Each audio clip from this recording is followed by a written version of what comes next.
don't listen to albums like in their entirety. Not as a rule. It's more like a natural law for me. I just don't got in my way to do it. I've been trying to listen to albums more, like play through them, pick out the ones I like, because normally I just pick off what I like from the radio, or if my sisters are playing something I haven't heard before, I'll be like, oh, I like that, and pick it out of them, you know? Or like TikTok, I get a lot of song recommendations from TikTok. My charger is bent, that's strange. I'll get a lot of song recommendations from TikTok, and that's like how I find new stuff and shit. But, so, when I say I haven't listened to this Taylor Swift's new album, that's not me trying to be like, oh, different or anything, or fresh or new or something. It's just me being like, I don't listen to albums, so I don't listen to it. And I don't like a lot of Taylor Swift's new songs, at least the new songs I'm getting on the radio.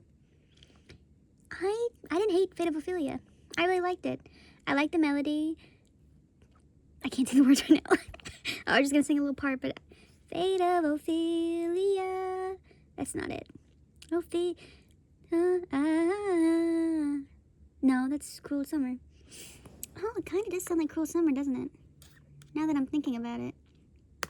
But yeah, and now the best thing about singing and songs is that a lot of things, like when you're listening to a song, there's stuff that gets lost in the medium. Because like I'm listening to it, someone's singing, depending on like how you sing it and how you pronounce a word, it can like totally change like the meaning. Because English is a complicated language, so singing sounds better than like reading a song. Because also like if you're a really good singer, you can make even a bad song sound good. Like I love rhyming songs, and a lot of SZA, or like the songs I've gotten from SZA, like there's parts where they don't rhyme, and it always messes me up. But I still love her songs because she's an amazing singer. I love SZA. I gotta watch that movie that she's in. She's so beautiful. She's so beautiful. So, I listened to it on the radio back when it first came out. Was that the single she released before the album? Or was it just, how long has the album been out? Me asking y'all, like I'm not the one making a YouTube video about it. So, I heard you calling on the megaphone. You wanna hear me all alone. I don't quite understand. Yeah, like the lyrics. Listening to it, it's a very good song. Once you get into like the lyrics and stuff, it really does lose like after, because I've been watching videos of people like dissecting the lyrics and stuff, because I do find it interesting. I don't particularly. What's making the thumping sound? Gonna ignore that, because I don't particularly care for I forgot what I was saying. I sat alone in my tower. You were just honing your powers. Is that a joke? Is that referencing him having sex? Yeah. The Fate of Ophelia is the only song I listened to from that album. I like it. I feel like now that I know what the lyrics are, I do like it a lot less. Because what do you mean, your vibes? What do you mean you calling Travis Kelce a pyro? Does he set shit on fire? I don't think so. That could be I wonder if that's a sensual line. Like, you're quite the pyro, you set me ablaze. I burn for you. I burn. What's that quote from Bridgerton? And I also have never read Shakespeare. That's not what we did in my LA class. I was only in like LA 1, I think. I didn't do advanced LA. But, yeah, we didn't really do Shakespeare. I don't remember anything from high school. We might have done it, I just forgot.